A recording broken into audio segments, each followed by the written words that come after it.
Like saying hi to an old friend you haven't seen in a while. 213 days ago was the Super Bowl. Now, only one more sleep to go, people. Welcome to NFL Total Access Season Preview. Lindsay, Rhodes, Scott Hansen, ready for some football. And so are these fine folks. Hey now. Stationed across the country. In Foxborough, in New York, in Philadelphia, in Pittsburgh, in Houston, in Dallas. You get the picture. We are everywhere, bringing you the latest on the 16-game Week 1 slate. And frankly, the drama that is leading up to it in a few of those cities like Pittsburgh, where it is hitting the fan. Le'Veon Bell, still not with the team. Still not telling the team when they can expect him.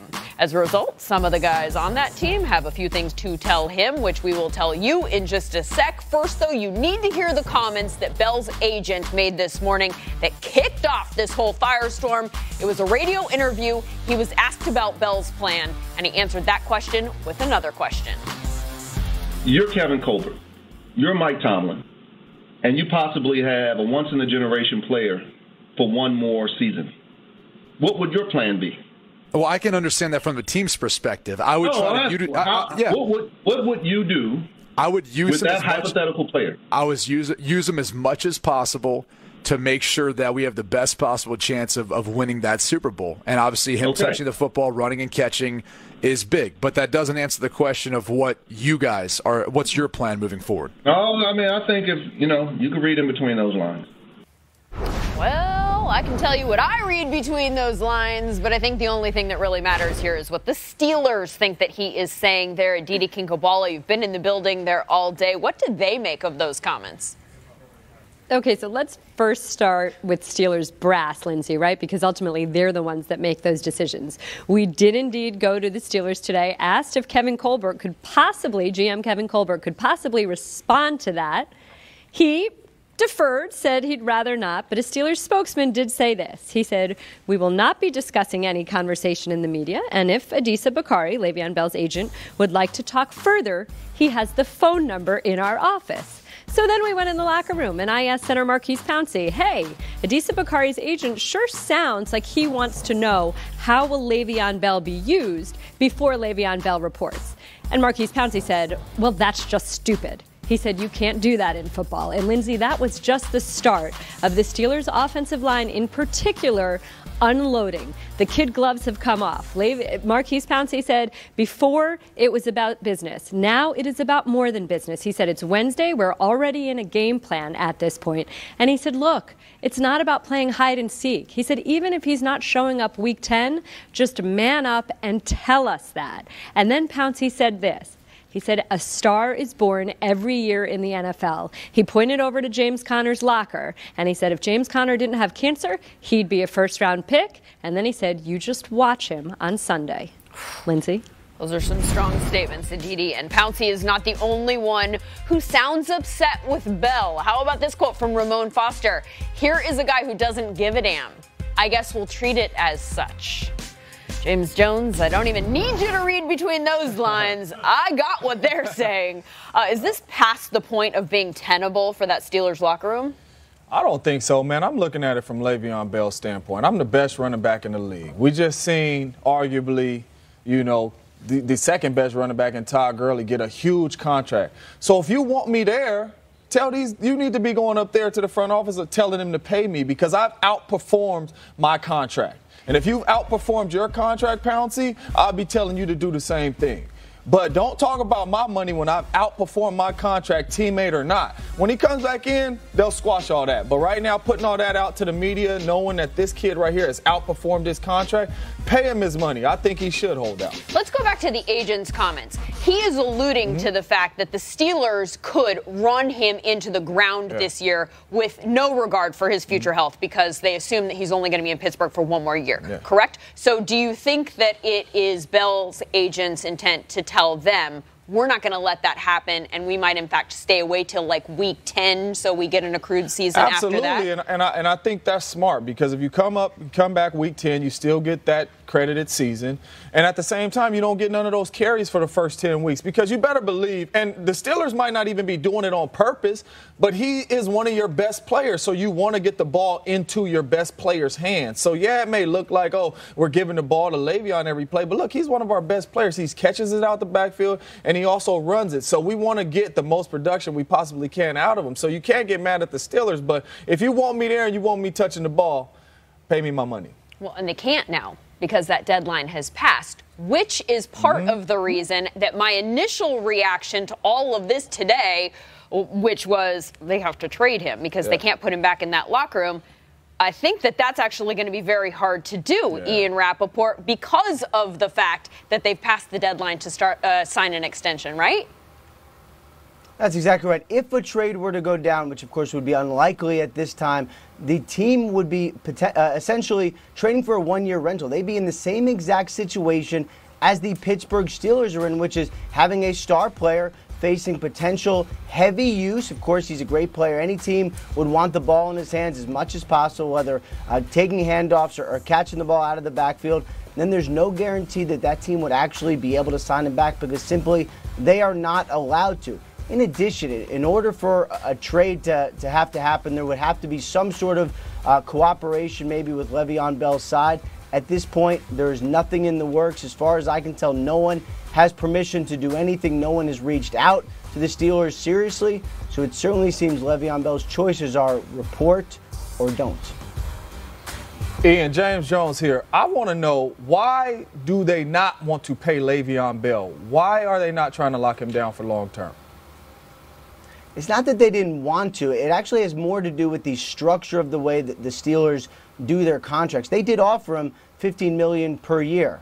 It's really just, or I'm sorry, $14 million per year. It's really just a question of how much guaranteed money would be worth it for Le'Veon Bell to sign. The Steelers do not put guaranteed money heavy in their contracts, and that was one thing Bell simply could not come to grips with. Well, and Ian, even if he had sort of a wink-wink agreement in place with a team that tried to go get him, they still only have him on the one-year deal. So if he blows out his knee at some point this year, that wink-wink goes away, right? So if I'm Le'Veon Bell, that's still an untenable situation. We're kind of right where we started, even if he's with a different team. That's exactly right. All right, well, at least this isn't... there'll be no wink-wink argument. No wink-wink agreement, I'll tell you that. All right, no wink-winks, but... With the Seahawks. Now, he said this summer that he wouldn't report without a deal. He didn't get a new deal, but he is back today. The six-time Pro Bowler saying on Instagram today, quote, "I've never let my teammates, city, or fans down as long as I've lived, and I don't plan on starting this weekend." With that being said, the disrespect has been well noted and will not be forgotten, unquote. Said some other things if you want to go to @Earl. By the way, good job getting the Instagram @Earl for Earl Thomas. Yeah. As for whether or not he's going to be on the game field on Sunday, here's his head coach. Really good to have him back. He's been with us for so long. He's just been part of the fabric of what we've been about. And but it's great to have him back. So our guys will welcome him back. They're excited to see him, and we'll move forward with that. He already is on the field with our guys, and he'll practice today. Will he start this week? I don't know that. We'll see. As for those questions I do have for Ian, it starts with this, Mr. Rappaport. He said he wasn't showing up without a new contract or without being traded. Neither one of those happened. So what changed? Well, Earl Thomas has always been a guy who loves his teammates, craves the locker room, and never wants to let anyone down. And at this point, when it got to the Wednesday of game week, the best option he had was to simply show up and support his teammates and play. The reason is the Seahawks were never going to do a long-term deal, and actually remains to be seen whether or not they do a long-term deal after the season. Certainly something is not going to happen immediately. He knew that was out the window. The Cowboys tried. They tried like crazy, actually upped their offer from a third-round pick to a second-round pick. That happened in the last couple days. The Seahawks still did not take it. At that point, the Cowboys said, "We are out. We are not trading for this great, great player." And so the options for Earl Thomas was simply sit out and lose a lot of money, or show up and get a lot of his fines reduced and simply be there for his teammates. That's exactly what Thomas decided to do. We thought the Legion of Boom was history. Still one more member hanging on for at least one more week. Ian Rappaport, thank you. That's right. All right, now to the city where it's all going down tomorrow night. I lived in Philadelphia for a little over 2 years, one of the greatest sports towns you can ever experience. And they are getting ready for a day like they've never experienced. Let's go live now to Penn's Landing, as Colleen Wolfe and Michael Robinson are standing by. You're getting ready to take it all in and show all of it to us. Hey, Colleen. Hey, Scott. Yeah, this is everything that you said is so true. This city is so excited, and behind us you can sort of see everything that they're putting together for tomorrow, the NFL kickoff experience. There's going to be doors opening at 10 o'clock. They have games, they have food, and Rob, they have a concert. They're doing a sound check right now behind us with Shawn Mendes is going to be here. We can hear it. Oh yeah. This is going to be huge. And it's going to be hot. As it is right now. You know I had to get that in there, Colleen. I mean, I took an Uber to my hotel. Everybody's excited about the Philadelphia Eagles defending their championship. And for me, on the field, the biggest question is which Nick Foles is going to show up. And hopefully for the Philadelphia Eagles, the Nick Foles of the playoffs last year shows up and leads the team to a victory. I know these Eagles fans hope that Nick Foles shows up tomorrow. I know a ton of fans are going to show up here tomorrow. Yes, I told Eagles fans to come out and bring their best off-season tattoo so they can show us. Do you want people to show a tattoo? I've seen a lot of really awesome tattoos on Twitter so far, so hopefully we can share those with you tomorrow. But now we got to go over to right down the street to Lincoln Financial Field, where our buddy from GMFB Weekend, Jeezy's standing by with more on the matchup. What's up, Garofolo? They wouldn't put us together. We're not allowed yet. That's okay. I'll see you guys tomorrow at rehearsals. And speaking of rehearsals, just heard "Fly Eagles Fly" in the stadium inside here. Eagles are hopeful they'll hear plenty of that tomorrow night with Nick Foles at the helm. Could be a financial windfall for him. Could make up to $500,000 in incentives each game that he starts and wins for the Eagles. But the other question is Carson Wentz and how long is his recovery going to be? I've spoken to people familiar with Wentz's recovery and also some medical experts who haven't taken a look at Wentz one-on-one, and they all say, you know what, it's going to be at least a couple of more weeks here. And we keep saying, they're waiting until he's 100%. But the expectation I'm getting is that he's not going to be 100% when he comes back, and maybe not this season. This is a long recovery, but in Doug Peterson's case, when he talks about 100%, it's about 100% the team being confident that he can protect himself and he can move around. Now back to Scott Hanson and Colbert. Thank you, sir. Fly, Eagles, fly. Heard it at the Super Bowl, heard it at the draft, heard it at the Combine, heard it everywhere. Still hearing it. They're proud to do it. All right, but hey, it's all about the game here. A game that was really a good, close football game in the postseason last year, and the Falcons want to get that first road victory. Eagles, of course, trying to defend their title. You look at some of the numbers there, the rush offense and the rush defense. We highlight that specifically because we've got a 3-time Super Bowl champion joining us right now. It's your time of year. After coming back off a Super Bowl, I'm excited. Hitting the reset button and saying, hey, it's time to climb the mountain again, Willie McGinnis. You've played in this season kickoff game. This matchup specifically, a playoff rematch. What are the keys to victory for both these teams? Well, for the Eagles, I think it's can you hit the reset button and get off to a fast start? And if you look at what they really did well last year offensively is they ran the football, the RPOs, and they had big plays. But when you watch the tape against the Falcons, it was a close game. It was a grudge match. But what they did was they won the one-on-one battle, Scott. They went power football, direct runs, power runs, counter rolls. Look at the linebackers. The goal in the game plan for this game was to get their guards and their tackles up on these small linebackers. They're great sideline to sideline, but when you run directly at them, it's tough for them to get off blocks. So when you watch plays like this or a play right here, you look at the tackle and you look at Jay Ajayi, they're targeting Deion Jones. They're going right after him. Now he has a two-way go. The object is to get your big, strong maulers on these little linebackers that can't get off the blocks, and you continue to do it, and they did it in a lot of different ways. It was Nelson Aguilar right here in the power play out of a tight bunch, and they're going to pull Johnson around the edge. They fit him with the RPO. They get guys to go in the different directions, and then they get a 20-yard run right here. So for me, it's doing the same things you're doing, but use your big guys against their little guys and turn it into a power game. That Falcons defense is built for speed, as you said, and they're more built for a dome and the artificial They are better, turf. though. They are better, though. But, we do think that they've gotten better. Look, if they come in and pull it off. Last year we saw the Chiefs go into Foxborough and beat the Patriots to start their playoff run season. What do the Falcons have to do? Well, for the Falcons, they got to put their book boy pants on, and they got to survive the front seven. They got better over the front seven. When you add a guy like Bennett, you got Fletcher Cox, you got Derek Barnett that's going to get a bunch more runs. Haloti Ngata. They're going to crowd the pocket. They're going to stuff the run. They're going to create the wall. I think what you have to do right here is utilize your backs. You have two dynamic backs that you can get in space. Whenever you got a big physical defense, for us in the past, we wanted to spread them out, get our best positional players on theirs, and beat them in space. So they got to continue to do that and get the ball out. Do not get Matt Ryan hit. Home field is always a big deal in the NFL. It is a big deal for season kickoff games. 14 season kickoff games in history. The Super Bowl champ, the home team, 11-3 going back in. Thanks, Willie. Lindsay? A few more headlines about this weekend's games, starting with Seahawks-Broncos, a game in which Shaquem Griffin will be starting.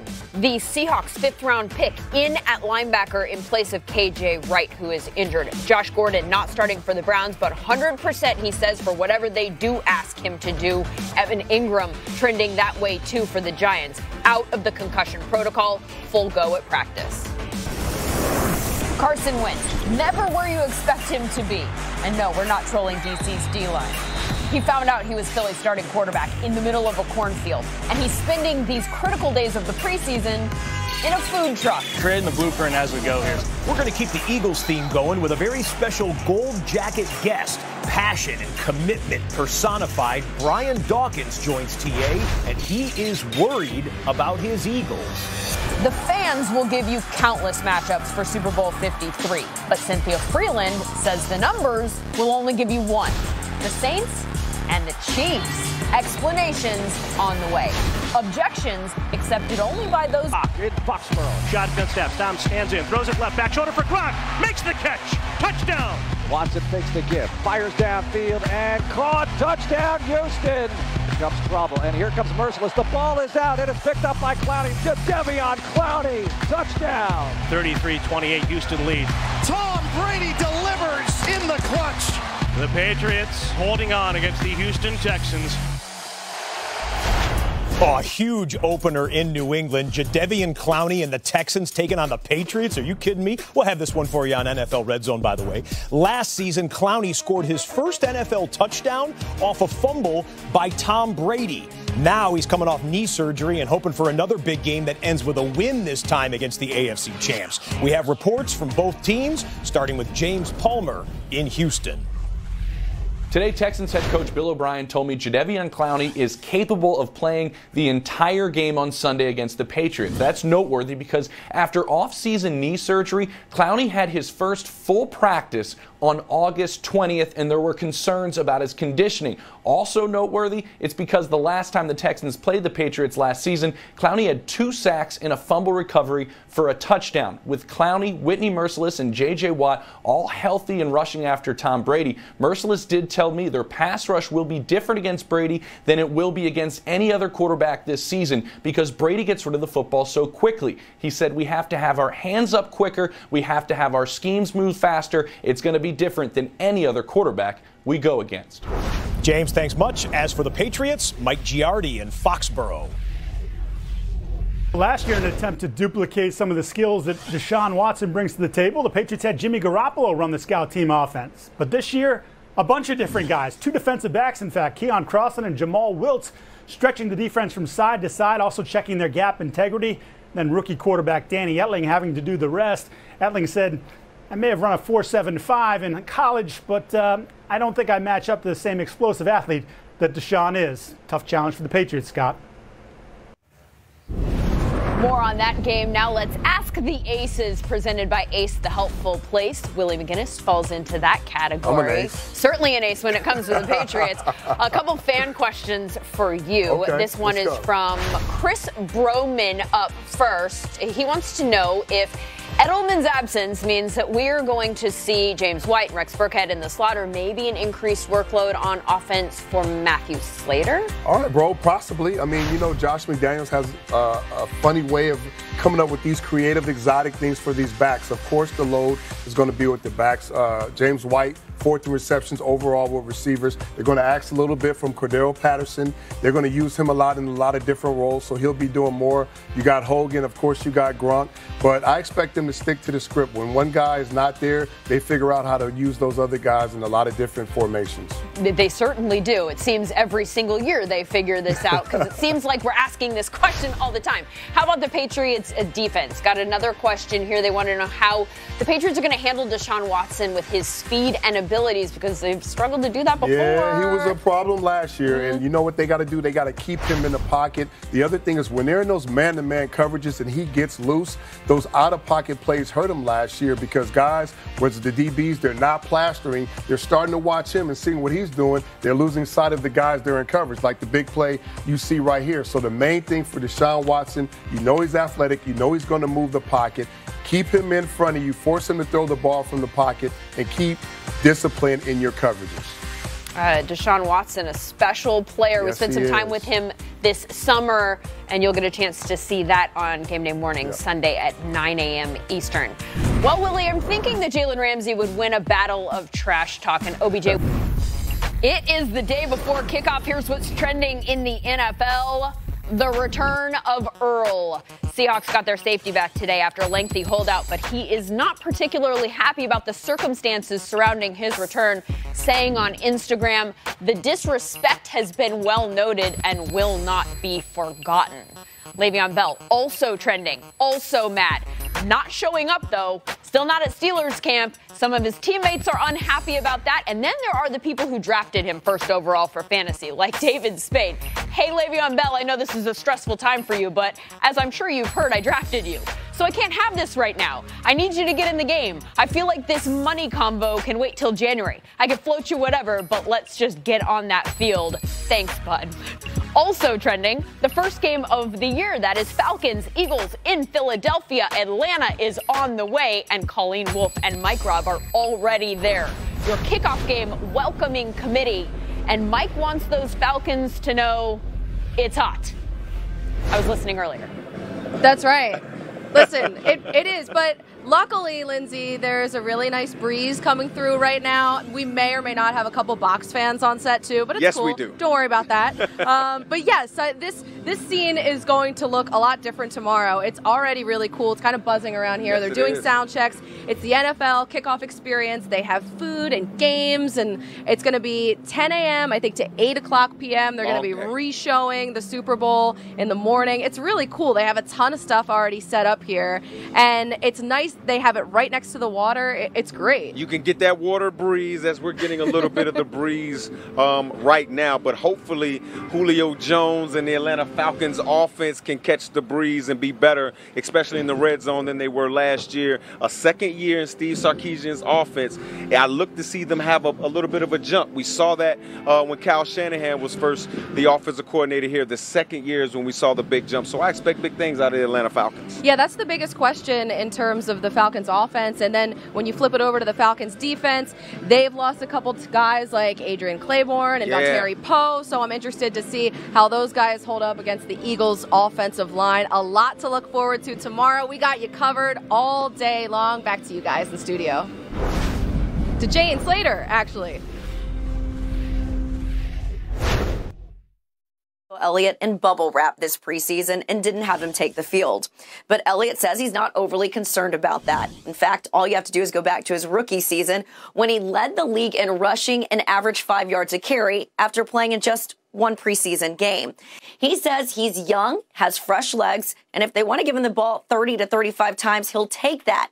And when asked about how opposing defenses plan on coming at him in the absence of those proven offensive threats, here's what he had to say. I mean, we faced 8, 9, 10-man fronts every week since I got here. So, I mean, I don't know how many more guys they could throw in the box. Right. I mean, just go back and watch the film, go back and watch the games. I mean, yeah, there's going to be more focus, I believe, on me. But, I mean, I just don't understand how you can say we're going to throw more guys in the box. There's only 11 guys on the field. And Elliott also told us today that he's approaching year 3 with a chip on his shoulder, saying this whole offseason his focus was coming back and proving he's the best running back in the league. Now to Kim Jones with the Giants.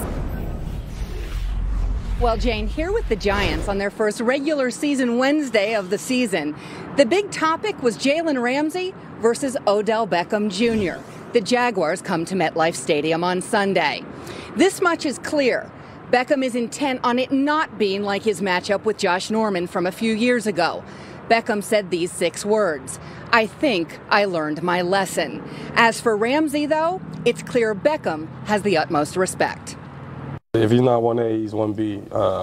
The only other person I know like that is Patrick Peterson. But, I mean, he's, 6'3", 215. He runs 4'3". He's got all the intangibles. He's athletic. And he's just good. He's just, like I said, he's just one of the best in the league. He does it all. Beckham stood at his locker and answered question after question about Ramsey. But coming off that ankle, he said that he's more so excited to play football again. Scott, I think we all can understand that. That's right, Kim. Well, you look at the tail of the tape between these two stars, mega stars at their positions. Ramsey has him on the size advantage just a little bit. 40-yard dash. How about a 4.43 and a 4.41? That's going to be tight running down the field there. Both have been to the Pro Bowl as well. Let's chat this matchup here. Wow. Look at these two guys are as bold as James's outfit selections sometimes. You see that? It's called swaggy. When they go head-to-head, who's got the advantage on Sunday? I got to give it to Jalen Ramsey. And really? I say that, even though Odell's a special player, but Jalen Ramsey understands what the Jacksonville defense is trying to do, and that's get pressure on the quarterback. So he knows that they only have so many seconds to throw the ball. He's great at the press coverage. Watch him down here against B-Hop when he's in press. He's slightly inside leverage, so you're only giving the receiver a two-way go. He either can go deep or he can stop on you. Boom, the hands are on right there. If you're playing with Aaron Rodgers right here, he coming off you. He ain't even looking over there no more. Eyes is gone, you jammed up. That's what he does. And then, look, he knows. I got these boys up front that's coming to get the quarterback. Eyes on the quarterback. He knows the ball's coming out fast. He's inside leverage again. He's squatting on the routes, break on it. Big-time play to seal the game. If I'm the Giants, this is what I'm doing. Putting Odell in the slot to where you give him a three-way go. He can go up the middle, he can break out, or he can break in. And Jalen Ramsey is not going to follow him in there. And if he does, you're giving the advantage to Odell because you can go all these different ways. And it's tough to guard a guy in the slot. That's why a lot of big-time number one corners don't travel with number one receivers in the slot because they have a lot of room to work with. So if I'm the Giants, I'm doing that. If you don't do that, I'm giving the advantage to Jalen Ramsey. And you don't think they're one-on-one very much this game then? If the Giants are smart, no. Really? Okay. If the Giants are smart, no. Very little, if any, right? Yes, absolutely. We've got a divisional, old-school rivalry at Lambeau Field on Sunday. Packers hosting the Bears, and you know who's coming with that Chicago defense against this guy. Aaron Rodgers back on the field for the first time in a live NFL game since breaking the collarbone. When he's under pressure, and he has been under pressure, a lot, he usually stands in there. I mean, he's one of, if not the greatest quarterback going, so you know how he knows how to handle pressure. But he's going to see something a little different in that Chicago Bears defense. I see it now. It's the Green Bay Packer outfit. I see it now. Now I get it. I see it now. Now I get it. Okay. It says to me, I'm going to the Hall of Fame, but I just came from the gym. You know what I'm saying? With the slack. I don't know. That's that new fly material. You always ready to run. All right. Hey, Khalil Mack with this team. Khalil's only going to get like 4 practices in. Before he plays in this game. How much do you expect out of the 100% of Bears defensive snaps? What percentage do we expect to see Mack? If I'm the defensive coordinator, I want to get him in 100, but I don't think that's realistic. I think probably 50% or half. I mean, the thing we talked about earlier is how much is he going to be able to consume? And then I remember they play like a hybrid 3-4. So he's going to play DN. He's not going to be dropping into coverage. He doesn't have to learn that part of it, just the DN part of it. But if I'm Aaron Rodgers and I'm this offense, I know he hasn't been doing a lot of football stuff in pads. I know he's probably in great shape, but it's a little different. So I'm going to give it that zebra package that James Jones that goes on. Guess what? Hurry up, everybody. Hurry to the line. When he's in there, we're going to see what kind of shape he's in because we're going to go fast. When he's not in there, the most effective play to stop an impact player is to keep him off the field. Okay. So you keep the plays going and you don't allow them to sub. Peyton Manning Aaron does Rodgers this all is just the time. the quarterback who's Aaron smart enough Rodgers to do is that. one of the best at doing that. And I think you guys have that stuff kind of built in just naturally on your offensive scheme. Absolutely. We used to go against a guy named Julius Peppers, the Chicago Bears, a monster. So we used to put in protections just for him. So I'm sure Coach Mike and Aaron are going to put together some protections just for Khalil Mack. And I want to show you, we had a guy named Jermichael Finley who did that work. Now they got a guy named Jimmy Graham. But watch Jermichael right here, down here on the edge. And this is Khalil, the DN. Boom! I knew that was coming. Out. You know what I'm saying? Watch him again, right here, Terrell Suggs. Boom! You know, so now you got stuff like that going on. What? Khalil's going to start to call slow it out. He's going to start to slow down, and then this is just my man getting downfield, helping your boy out to make a play. Can I just say this? Khalil's going to start second guessing, and then that's going to slow him down a little bit. And we all know Aaron is special at getting the ball out of his hands. Can I just say this, though? I know Finley, but the other tight end y'all got. Mercedes in. I was going to say, the other tight end you just named, he's not going to hit his shadow. Bring Mercedes in. Let Mercedes do the dirty work. But they're going to have some stuff like that in the plan to slow Khalil down. Khalil's a special player. Can't wait to see that one on national TV Sunday night. If you have a 13-year